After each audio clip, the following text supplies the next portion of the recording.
안녕하세요. 제 나이 어느덧 50을 앞두고 있네요.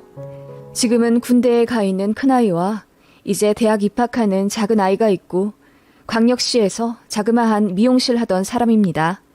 참 10길 물속은 알아도 한길 사람 속은 모른다더니 제 상황이 딱 그러했네요. 저는 남편과 시어머니에게 완전히 뒤통수 맞은 사람입니다. 그것도 남편 죽고 나서 말이죠. 참 황당하고 창피하기도 해서 저희 가게 고객분들은 물론 제 친한 친구들에게도 차마 알리지 못했지만 계속 속으로 쌓아두려니 골마가는 듯해서 근 10년 동안 자주 오던 이곳 카페에 한번 글을 써보려 합니다. 제 남편은 재작년에 죽었습니다. 간암으로 오랫동안 고통받다 하늘나라로 간 사람이죠. 남편은 결혼 초반 건설회사에서 일했었는데 인사고과에서 낮은 점수를 받아 저희 결혼한 지 3년 정도 만에 해고를 당했고 그 이후로는 작은 회사들 전전하며 거의 알바 수준으로 돈을 벌어왔습니다. 게다가 시어버지가 생전에 돈 사고를 많이 쳐서 시댁 가게 사정이 어려웠어요. 그래서 매달 30에서 50만 원 정도는 시댁에 보내드려야 했습니다. 실질적인 가장은 거의 저였고 미용사인 저는 코피 터지도록 일했습니다. 너무 힘들어서 그런 건지 딱히 피임하지 않았는데도 임신이 안 되더군요. 남들은 결혼하고 한두 해 안에 임신하고 그러던데 저는 4년이 되도록 아이가 생기지 않아 심적으로도 많이 힘들었습니다. 나이가 많은 거면 이해를 하겠는데 저는 결혼도 일찍 한 편이었거든요. 23살에 결혼했고 건강이 안 좋은 것도 아니라 임신이 안 될 이유가 없었는데 지금 생각해보면 너무 고된 일 때문에 자연적으로 임신이 잘 안 되었던 것 같아요. 그러다 기적적으로 첫 아이가 생겼고 임신의 기쁨도 잠시 저는 만삭 때까지 허리가 끊어지도록 서서 일을 해야만 했습니다. 왜냐하면 남편이 또 회사에서 잘렸거든요. 그래서 결국 남편은 회사 다니는 것을 포기하고 그냥 집에 있게 되었어요. 그치만 남편의 가사 일이 많이 서툰 까닭에 저는 퇴근하고 나서 설거지와 빨래를 해야 했습니다. 그때 많이 다투긴 했어도 아이 둘 낳아 키워가며 어찌저찌 매일을 잘 버텨가며 살았던 것 같네요. 저는 그때 마침 좋은 스승님을 만나서 미용 기술이 많이 늘었던 까닭에 저를 찾는 단골 부자 고객님들이 많이 계셨고 또 지금은 이런 문화가 없어지긴 했지만 사모님들로부터 미용 팁도 많이 받았습니다. 어느 달은 팁으로만 월급만큼 번 적도 있으니 말 다 했죠. 그렇게 남편이 집에서 쉬는 동안 저는 아이를 둘째까지 낳았고 일도 열심히 해서 결국 결혼 10년 만에 2층짜리 주택을 매매했어요. 그래서 2층은 새 주고 1층에 저희가 살게 되었죠. 그렇게 제 몸 하나 갈아가며 열심히 살았기에 얻은 결과였어요. 그런데 시아버지 때문에 몇천 정도 시댁에 들어간 듯 하네요. 정말 갚아주기 싫었지만 남편이 원해서 갚아드렸어요. 바보 같았지만 그때는 그냥 그렇게 했습니다. 저는 그렇게 원장님 밑에서 일하다 독립해서 개인 샵을 냈어요. 제가 그토록 꿈에 그리던 원장님이 된 거죠. 사실 남편이 일만 했어도 그리고 시댁으로 빠지는 돈만 아니었어도 저는 더 일찍 독립해서 개인 가게를 차릴 수도 있었을 겁니다. 제 능력에 비해 독립이 늦었던 거죠. 그래도 불평하지 않았습니다. 뒤늦게 찾아온 저만의 기회에 감사하며 정말 열심히 일했어요. 손가락은 부르터서 물만 닿아도 아프고 맨날 서 있는 직업이라 하지 정맥류 시술도 몇 번이나 받았습니다. 남편도 저에게 고마워는 했죠. 제가 이 집안을 일으킨 은인이라고 하면서요. 아이들도 제목해가며 잘 크고 있었고 제가 해드리는 돈 덕분에 시댁도 어느 정도 돈 걱정 안 하며 살게 되었으니까요. 게다가 아이들 중학생 되었을 무렵에는 40평대 아파트도 하나 더 매매했으니 이 정도면 나름 성공한 삶이라고 자부할 수 있었습니다. 그러다가 남편이 이제 본인도 일을 하고 싶다고 하더군요. 무슨 일을 하고 싶냐고 물으니 남편이 이러더라고요.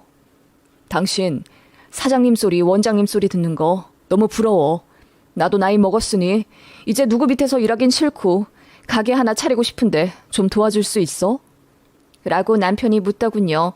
솔직히 남편은 전업주부라고 하기엔 집안일도 거의 하지 않았습니다. 그나마 아이들 초등학생 저학년까지 등하원만 시켜주었고 나중에는 아이들 스스로 학교도 가고 학원도 가곤 했기에 남편이 할 일이 거의 없었어요. 게다가 다들 시꺼먼 아들내미들이니 딸들처럼 머리를 묶어준다거나 하는 세심함도 필요가 없었죠. 솔직히 말하면 남편은 그냥 백수 그 자체였고 자격증을 따기 위해 공부를 한다거나 부업 같은 것도 하지 않았어요. 앞서 말했듯이 남편은 살아생전 가사일에 서툴러 빨래와 설거지 그리고 요리를 거의 하지 못했던 사람입니다. 저는 아침 7시에 집에서 나와 저녁 8시에 퇴근했지만 출근하기 전에 가족들 먹일 음식 만들고 퇴근하고 나면 빨래랑 설거지를 하고 자야 했고요. 남편은 피곤하고 힘들다라는 이유로 아이들 아침만 겨우 차려주고 청소기 정도만 돌리며 살았어요. 그리고 저녁 반주로 소주 반병 정도 늘 먹고 잠들어 뻗어 있었고요. 그래서 퇴근하고 나면 남편이 깨어있는 모습을 보기가 힘들었습니다. 그 까닭에 제가 밀린 집안일을 하고 자야 했고요. 그런 삶이 반복될수록 저도 남편에게 실망하며 지쳐갔고 그 때문에 부부싸움도 많이 하게 되었네요. 그런 상황에서 남편이 자기도 개인 사업체를 차리고 싶다며 저에게 도와달라고 하더군요. 솔직히 말해서 집에서 집안일도 거의 안 하고 돈도 안 벌고 있는 남편이 한심하게 느껴지긴 했었네요. 그래서 내심 일하길 바랐지만 그런 뉘앙스만 풍겨도 화를 버럭 내던 남편이었기에 본인 입으로 먼저 돈을 벌고 싶다고 하는 남편의 말이 반갑게 느껴졌던 것 같습니다. 그래서 갖고 있던 2층짜리 주택을 팔아 남편 가게를 내줬어요. 팩스, 복사기 등을 판매 관리하는 대리점이었습니다. 생각보다 잘 되더라고요. 처음에는 혼자 하더니 반년 만에 직원도 뽑기 시작했고요. 그래서 2년 정도 지난 후에는 확장 이전도 하고 직원들도 5명 정도 뽑아서 운영을 하더라고요. 나름 이익을 보는 듯 했지만 그래도 번 돈 꼬박 다시 나가는 형태라 딱히 수중에 많이 남진 않았습니다. 그리고 영업해야 한다는 이유로 아침 일찍 나가 밤 10시에서 11시쯤 들어오는 경우도 많았고요. 그래도 남편도 신이 났는지 열심히 했고 저는 그런 남편의 모습이 참 좋았던 것 같아요. 그리고 돈을 못 버는 남편이라는 오명을 벗었다는 자부심 때문인지 남편은 쭈글쭈글 하던 모습도 많이 나아지고 어느덧 꽤 멋스런 사장님이 되어 있었습니다. 저도 행복했어요. 남편의 무기력한 모습만 보다가 많이 벌진 않지만 드디어 자기 일을 찾아 열심히 돈 버는 생산적인 삶을 사니 응원해주고 싶었고요. 돈 많이 못 번다고 절대로 바가지 긁지도 않았습니다. 더 잘 되겠지, 고생한다, 힘내라 항상 응원해줬어요. 그렇게 저희 가족은 더 행복해질 거라고 생각했습니다. 그런데 큰아이 고등학생 되었을 무렵 청천벽력 같은 소식이 들려온 거죠. 남편이 복통을 호소하여 병원에 갔다가 뜻밖의 정밀 진단 소견을 받게 되었어요. 그리고 얼마 안 있어 간암 선고를 받게 되었습니다. 남편은 원래 지병이 있었어요. 간염 보균자였는데 매일 술을 먹고 살았죠. 제가 말렸지만 소용이 없었습니다. 게다가 사업 시작하고 나서 회식이나 영업 접대도 많았기 때문에 남편은 더욱 술을 많이 먹었던 것 같네요. 그것 때문에 싸움도 참 많이 했죠. 상사가 주는 술은 거절하기 힘들 수도 있지만 이제 어엿한 사장님이고 술을 거절한다고 뭐라 할 사람이 없는데 뭐하러 스스로 술을 마시냐고요. 걱정이 되긴 했지만 남편은 늘 자긴 괜찮다, 건강하다, 큰 소리를 쳤던 사람이기에 말린다 한들 듣지도 않았고요. 아무튼 그렇게 간암 선고를 받게 된 이후 남편은 사업을 접고 집에서 요양하며 지냈습니다. 어머님은 불쌍한 아들 간병하고 싶다며 살던 집을 정리하고 저희 집으로 오셨고요. 그나마 그 집에는 시아버지가 살아생전 집 담보로 대출받은 것이 있어서 정리해봤자 수중에 몇백밖에 안 남더라고요. 어차피 추후 사실 곳 없어서 저희 집으로 언제든 오시긴 해야 했습니다. 저 역시 미용실을 딱 오전에만 단축 근무하고 남편 간병하느라 하루를 거의 다 쓰며 살았어요. 그리고 집에 시어머니가 계시니 솔직히 제가 요리며 집안일도 더 신경 쓰며 하게 되었고요. 어머님이 좀 깔끔하신 편인데 맞벌이 하는 저희 부부집을 돼지우리라고 표현하시며 항상 못마땅해 하셨거든요. 그래서 솔직히 남편 간호보다는 어머님 잔소리 듣고 뒤늦은 시집살이 겪느라 그게 더 힘들었던 것 같네요. 그래도 남편이 아프다고 하니 병에 좋다고 하는 음식들 다 해다 먹이고 찾아 먹이곤 했네요. 간에 다슬기가 좋다고 하길래 신선한 상품 찾으러 차로 3시간인가 혼자 운전해서 정성까지 가서 한솥 가득 가져온 적도 있고 몇 시간 동안 가스불 앞에 서서 이것저것 음식도 만들어 해다 먹이고 했고 매번 운동 싫어하는 남편 설득해 하루에 1시간 정도 웨이트와 유산소를 시켰습니다. 그럼에도 불구하고 수치는 점점 더 안 좋아지고 항암 치료도 잘 안 되더군요. 고된 병원 입퇴원을 반복하며 4년 정도 남편의 병수발을 들었습니다. 시어머니 역시 간 관련 병력이 있고 그 때문에 기력이 없다는 이유로 나중에 전적으로 남편의 병간호를 저에게 다 맡겼고 저는 남편 수발 들면서 4년 동안 10kg나 빠질 정도로 힘들었습니다. 그럼에도 불구하고 남편은 암을 이기지 못하고 결국 호스피스 전원했네요. 그리고 저는 미용실 문을 닫았습니다. 언제 떠날지 모르는 남편을 위해서요. 그렇게 1년을 꼬박 저 역시 죽을 듯이 간호해주고 남편 똥오줌 받아가며 병수발했지만 결국 남편은 하늘로 갔습니다. 그게 재작년이네요. 남편과 결혼해 살면서 그리고 간암 선고받고 남편 장례 치르기 전까지 저는 매 순간 최선을 다했다고 생각했습니다. 그럼에도 후회되는 일이 숱하게 생각나더군요. 그래도 남편 병수발 5년 들면서 저도 참 많이 힘들었네요. 장례식장에 찾아온 친구, 친척분들이 제 모습을 보고 몇 년 만에 10년은 늙은 것 같다며 제 걱정을 해줄 정도였습니다. 그렇게 사람들의 위로를 받으며 장례를 치르고 있는데 장지 전날 밤 어떤 여인이 찾아오더군요. 호련히 혼자 찾아와 절도 못하고 구석에 서서 울고 있길래 눈에 띄었습니다. 그래서 궁금은 했지만 조문객들 맞이하느라 정신이 없었고요. 그런데 어느 순간 저희 시어머니가 그 여자를 데리고 들어와 저를 시키더라고요. 시어머니께 누구냐고 물었더니 어머님이 말을 더듬으시며 먼 친척이야. 어릴 때 같이 놀던 동생 이라고 하시길래 그러시냐고 하며 식사하고 가시라고 안내했습니다. 그랬더니 그 여자분이 됐다고 하며 바로 나가시더군요. 그런데 거의 통곡을 하는 듯이 울며 나가길래 제가 속으로 어느 정도 친했길래 저렇게 우시지? 라는 생각을 했던 것 같습니다. 그렇게 처연히 우는 그 친척 동생이라는 여자를 어머님은 다급히 따라 나가 택시까지 잡아주시고 오신 듯 했고요. 그 여자에 대해 더 생각할 틈도 없었습니다. 장례 치러보신 분들은 알겠지만 이것저것 처리할 문제가 많기 때문에 슬픔에 잠길 여유가 없을 정도거든요. 그렇게 장례 끝내고 납골당까지 갔다가 저는 아들들과 집에 도착해 쓰러져 내리 20시간은 잔 듯하네요. 아들들은 한창 공부해야 할 시기였기에 일상으로 돌아가려 노력했고요. 그렇게 저는 남편 유품을 정리하던 중이었습니다. 장롱을 정리하다가 서랍 안쪽에서 못 보던 핸드폰이 나왔어요. 배터리가 완전히 나가 있어 켜지지도 않았는데 저희 가족은 전혀 쓰지 않은 기종이라 충전하는 선도 없더라고요. 그냥 버릴까 하다가 어쩐지 쎄한 느낌이 들어 집 근처 핸드폰 대리점에 가서 충전하는 연결 잭을 사왔습니다. 그리고 핸드폰을 켜봤죠. 그 시점 이후부터 모든 것이 완전히 바뀌게 되었네요. 그것은 판도라의 상자였기 때문입니다. 핸드폰을 여니 모르는 여자의 얼굴이 배경화면으로 되어 있었어요. 어쩐지 낯이 익은 모습이라 유심히 봤지만 딱히 떠오르는 인물이 아니었습니다. 떨리는 마음으로 메시지함으로 들어가 봤어요. 그리고 저는 그야말로 몇 시간 동안 충격의 혼돈 속에서 헤어나오지 못하게 되었습니다. 남편에게 여자가 있었더라고요. 그 핸드폰은 그 여자와 밀회하는 데 필요한 비밀 연결고리였고요. 메시지 전부 보니까 가관도 아니더군요. 저에게 영업해야 해서 늦게 온다고 했던 날들 대부분 그 여자랑 데이트를 했나 보더라고요. 모텔, 호텔도 얼마나 갔는지 아예 둘만의 은어로 업체를 이야기하며 당연하듯 방 잡고 가는 듯 했습니다. 사진 보니 둘이 제주도도 갔더라고요. 보니까 직원들이랑 워크숍 가던 날이었는데 알고 보니 남편은 직원들이랑 같이 출발만 했고 막상 제주도 가서는 그 여자랑 거의 따로 놀았나 보더라고요. 기가 찼습니다. 심지어 간암 선고받고 항암 치료 받으면서도 뒤에서 만나고 있었더라고요. 그렇게 둘은 거의 6년가량을 만난 듯 했어요. 마지막 메시지가 곧 있으면 5주년인데 병원에 있게 돼서 미안하다는 남편의 문자였거든요. 그 여자 사진을 울면서 다시 한번 봤습니다. 그러다가 갑자기 생각이 났습니다. 그리고 가슴을 치며 통곡했어요. 그 여자는 바로 남편 장례식장에 혼자 찾아와 서럽게 울던 그 친척 동생이라고 하던 사람이었습니다. 그런데 핸드폰 내에서의 호칭을 봐도 전혀 친척 동생 같지가 않았어요. 여자가 저희 남편한테 사장님이라고 호칭했고 대화 자체도 전부터 알고 지낸 사이 느낌이 아니었거든요.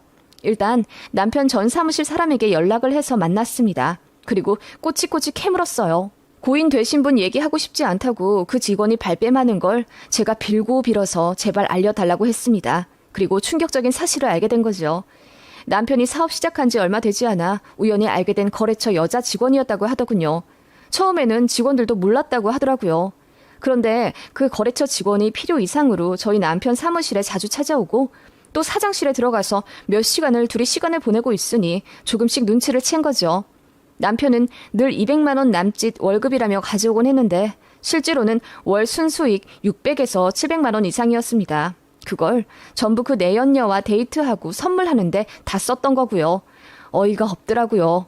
저는 똥꼬 빠지게 일하며 시댁에 돈 보내고 집 사고 애들 뒷바라지하고 생활비 벌며 가방 하나도 제대로 못 사들고 다녔는데 남편이란 놈은 제가 차려준 사업으로 돈 벌면서 다 뒤로 빼돌리고 저한테 선물하다 안 사주던 사람이네요.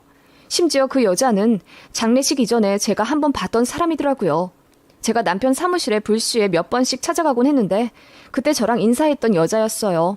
거래처 사람이라고 남편이 소개를 시켜줬었던 기억이 뒤늦게 났고요. 그러면서 동시에 시어머니의 행동이 생각났습니다.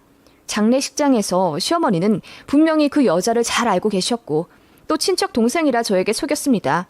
이건 필시 어머님도 알고 계신 상황이라고 생각이 들었고요. 그래서 시모에게 달려가 물었습니다. 어머님, 그이 장례식장에서 친척 동생이라고 소개해 주셨던 여자분 있잖아요. 라고 물으니 어머님이 소스라치게 놀라시더군요. 왜 놀라세요? 그 동생분 성함이 어떻게 되죠? 찾아보니 조문객 방명록에 없길래요. 그건 왜 묻니? 아마 걔가 그날 경황이 없어서 그냥 갔던 모양이야. 그럼 이름은 어떻게 되는데요? 어느 쪽 사촌이고요? 저도 좀 알고 싶어서요. 그래. 네 시고모님 아들의 사촌이야. 뭐 자세히 알 건 없다. 워낙 가깝지도 않은 사이라. 그런 거 치고는 어머님이랑 그 여자분이랑 잘 아는 사이 같으시던데요? 이름이 뭐냐니까요. 제 말에 어머님이 급기야 얼굴이 허옇게 질리셔서는 왜 자꾸 캐묻냐며 이름도 잘 모른다고 발뺌하시더군요. 그래서 그때 참았던 눈물과 함께 감정이 폭발해버렸습니다. 어머님, 그 여자 현우 아빠 내연녀잖아요. 제가 모를 줄 아세요? 라고 소리쳤더니 어머님이 저더러 무슨 소리를 하는 거냐며 되려 화를 내시더군요. 우리 아들이 무슨 바람이야. 너 자식 먼저 앞세운 이 비참한 노인네한테 그게 할 소리더냐? 이렇게 고인 명예를 더럽혀도 되는 거야? 네가 그러고도 며느리고 아내야? 어머님, 증거 다 있거든요. 네? 이름은 김하연이고 남편 일하면서 알게 된 사람이잖아요. 6년 정도 사귄 거 제가 모를 줄 아세요? 그 말에 어머님은 갑자기 꿀먹은 벙어리 마냥 아무 말도 안 하시더라고요. 그렇게 한참을 가만히 계시다가 하는 말이 네가 좀 봐줘라. 아파서 고생하다간 우리 아들인데 지난일 들춰서 뭐하겠니. 그냥 덮어둬라. 그것도 못할 짓이다. 어머님, 제가 어이가 없는 건 어머님도 그 여자 존재를 분명히 아셨다는 거예요. 어떻게 제 앞에서 절까지 하게 만들고 저랑 인사도 하게 소개를 시켜주세요? 어머님이야말로 그럴 수 있는 거예요? 어떻게 내 남자랑 6년 동안 붙어먹은 그년을 감히 아무렇지 않게 저에게 사촌 동생이라 거짓말 하실 수 있냐고요? 제가 소리를 지르자 어머님은 그냥 묵묵부답으로 일관하시다가 마침내 입을 여시더군요. 어머님은 제 남편 내연녀의 존재를 항암치료 받을 때 알게 되셨대요. 그래서 이게 무슨 짓이냐고 처음엔 호통치셨지만 아들이 아프니 더 뭐라고 할 수가 없었다고 하네요. 어머님 말로는 그동안 제가 돈을 더 많이 벌어서 제 남편이 기가 죽었었다네요. 그런데 그 여자 만나고 인정받는 기분이 들어서 사는 재미를 처음으로 느꼈다고 말했대요.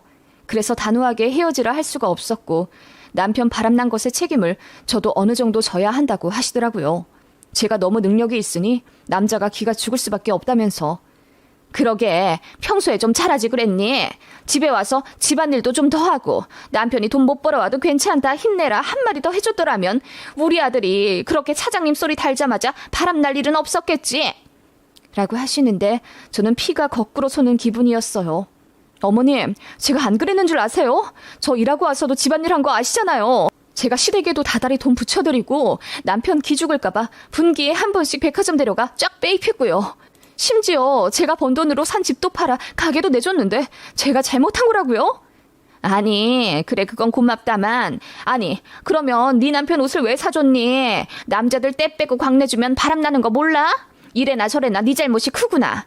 그리고 이제 와서 뭐 어떻게 하겠어? 이미 우리 아들 죽었는데 딱하게 생각하고 네가 넘어가라. 어머님, 그래도 그러시면 안 되죠. 어떻게 미안하다 한마디 하실 줄 모르세요? 미안하긴 뭐가 미안해? 남자가 그럴 수도 있는 거지. 네가 이러니까 우리 아들이 바람이 난 거 아니야? 얼마나 외로웠겠니? 마지막 가는 길 그 여자 좀 보고 싶었을 텐데 네가 떡하니 버티고 있으니 서로 얼굴도 못 보고 간 거 아니야? 어머님은 급기야 제가 마지막 1년 동안 밤낮 없이 남편 곁에 붙어 있었던 걸 탓하시더라고요. 어이가 없더군요. 남편 똥오줌 받아주고 식사 챙겨주고 1년을 아들들도 못 챙기고 그렇게 저야말로 송장처럼 살았습니다. 제가 남편 병간호 하느라 5년 동안 얼마나 고생했는지 뻔히 아시면서 어떻게 그런 말씀을 하시는지 너무 어이가 없더라고요. 설상가상 남편 사업체를 마저 정리하다가 더 충격을 받았습니다. 남편이 사업 확장한다고 기업 통장에다 돈을 관리하고 있었는데 은행 가서 확인해보니 1원도 없더라고요. 남편이 호스피스 들어가기 전에 잠깐 은행 가서 뭐 좀 정리하고 온다고 했었는데 그때 통장 탈탈 털어 그 내연녀한테 다 송금했더라고요. 심지어 세금 정리까지 완벽하게요. 뒤통수를 제대로 맞은 느낌이더군요. 그 내연녀 찾아가니 그 여자가 뻔뻔스럽게도 저에게 이러더라고요. 오빠가 저한테 미안하다고 했어요. 자기 죽으면 사망보험금이 다 와이프한테 갈 거라면서 저한테는 줄 게 별로 없다고요. 그래서 사업 정리한 돈 1억 2천이라도 저 주고 싶다면서 그 아픈 몸으로 은행 가서 정리해 저 주고 간 거예요. 그리고 임종 꼭 지켜달라고 부탁했었는데 저는 사모님이 눈치 보여서 못 간 거고요. 저도 오빠랑 약속 못 지켜서 너무 마음이 아파요. 그러니까 더 이상 오빠 일로 지난 일 들추면서 원망하지 마세요. 라고 하더군요. 언제부터 만났고 얼마나 깊은 사이였냐고 물으니 그 여자가 편지 한 장을 내밀며 말하더군요. 오빠가 호스피스 가기 전에 저한테 준 유언장이에요. 덜덜 떨리는 손으로 읽어보니 정말 가관도 아니더군요. 남편의 필체가 확실해 보이는 그 편지의 내용은 아주 절절한 사랑 고백이었습니다. 당신을 만나서 행복을 느꼈고 오히려 부부 사이가 아니라서 다행이다. 네가 내 와이프였으면 얼마나 고생했겠냐. 와이프가 너 대신 고생해주니 다행이다. 마지막 못 볼 꼴 안 보여줘서 오히려 다행 같다. 다음 생에는 꼭 부부로 만나자. 사랑한다. 의 내용이었습니다. 욕짓거리가 절로 나오더군요. 고생을 내가 해서 다행이라고? 그렇게 사랑하는 내연녀더러 똥오줌 받아가며 병수발 들게 하지 그랬냐고 죽은 사람 붙잡고 따지고 싶었습니다. 저는 남편 병간호하며 10년을 늙고 10kg가 빠졌습니다. 제 평생의 낙이었던 미용 일도 관둔 채로요. 그런 결과가 이딴 비극이라니 믿을 수가 없었습니다. 죽은 남편에 대한 동정은 거기까지였습니다. 저는 시어머니께 달려가 모든 사실을 알리고 따졌고 어머님은 곧 죽어도 제 잘못이라 하셨습니다. 저희 친정 가족들까지 사실을 알게 되어 그야말로 집안 싸움이 되었죠. 어머님은 끝까지 뻔뻔하게 나오더군요. 결국 저는 어머님더러 내 집에서 나가라고 했습니다. 어머님이 두 눈 동그랗게 뜨며 아니 남편도 죽고 아들도 죽은 마당에 나더러 이제 혼자 살으라고? 내가 이제 어떻게 혼자 사냐? 라고 하길래 내가 알 거 없으니 그 내연녀한테 찾아가서 시어머니 대접 받으라고 했습니다. 그리고 미친 듯이 어머님 방에 들어가 짐을 싸고 내던져 버렸죠. 어머님은 펑펑 울며 이렇게 차갑게 내쫓아버리는 게 어딨냐고 통곡하시더군요. 그러거나 말거나 나가라고 했습니다. 그래도 안 나가시더군요. 하다못해 신우가 와서 모시고 가려고 해도 곧 죽어도 아들 집에서 살겠다고 고집을 피우시더군요.